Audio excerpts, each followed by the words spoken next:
Senator Escudero naghain ng disbarment case laban kay Attorney Falsis dahil sa di umano'y mga malisyoso nitong post online. Brigada Ann Cortez, Brigada Live report.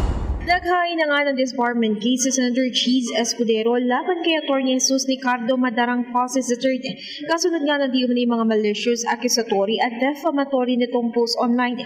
Sa reklamong inihain ni Escudero, hiling niya na maalis na si Falsis sa role of attorneys dahil sa paglabag daw nito sa Code of Professional Responsibility and Accountability.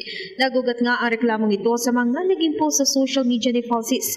Tulad nga na pagsabi niya na makapal daw ang mukha ni Escudero dahil nakuha pa nitong pagalitan ng kamera dahil sa budget insertion, gayong hitik daw ito ng insertion. Maliban nga dito, may linya pa ito na medyo natameme si Cheese, pero nung na-recover na siya, ang palusot niya bigla ay binisita lang daw niya yung mga staff ng BICAM.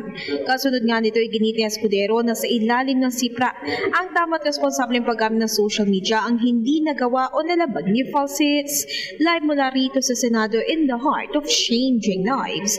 Ako si Brigada Ann Cortez ng 105.1 Brigada News FM Manila, The Music News Authority. Ang bahaging ito ay hatid sa atin ng Power Cell Salabat, ginhawa ng bawat nangangarap.